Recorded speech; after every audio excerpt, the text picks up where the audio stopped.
নমস্কার, আমি সুব্রত মুখার্জি। আজকে শিবরাত্রি উদযাপিত হচ্ছে সারা ভারতবর্ষে, শিব চতুর্দশী। তো এই শিব চতুর্দশী উপলক্ষে সবাই মন্দিরে যায়, বাবার মাথায় জল দেয়, বাড়িতেও দেয়। তো এই শিব চতুর্দশী উপলক্ষে আমি একটা ছোট্ট টিপস আপনাদের দেবো বা সাজেশন বলতে পারেন।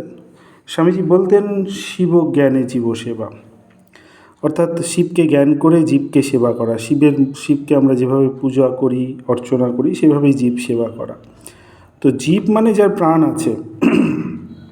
তো প্রাণ তো এরকম আছে, আমাদের তো মানুষদের আছে, প্রত্যেকটা জীব যাদের বলি তাদের সকলেরই প্রাণ আছে। তা আপনারা একটা কাজ করতে পারেন, যারা শিব ঠাকুরকে খুব ভালোবাসেন তারা এই আজকের দিনে বা কোনো ভালো দিনে তারা বাড়িতে একটা টবে একটা বেলগাছ বসান, নার্সারি থেকে আনুন, একটা বেলগাছ বসান এবং সেই বেলগাছের গোড়ায় প্রত্যেক দিন জল দিন।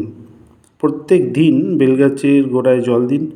বেলগাছটা বারান্দায়, ছাদে, উঠানে, যেখানে খুশি রাখতে পারেন এবং খুব মনকে পবিত্র করে সেই বেলগাছের গোড়ায় জল দিন।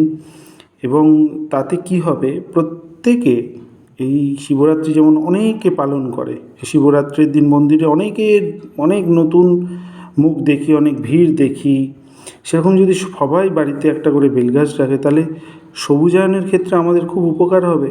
এক, দ্বিতীয় কথা হচ্ছে আপনার শ্রীবৃদ্ধি হবে, আপনি ভালো থাকবেন, আপনি সুস্থ থাকবেন, আপনার খুব উন্নতি হবে।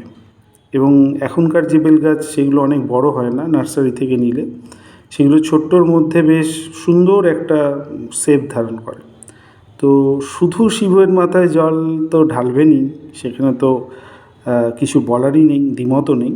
কিন্তু সম্ভব হলে বাড়িতেও একটি বেলগাছ রাখুন, তাতে শিবরাত্রিতে যেভাবে জল দেন সেইভাবেই, সেই মনেই তাতে জল দিন। তাতে আপনারও উপকার হবে, 10-এরও উপকার হবে। নমস্কার।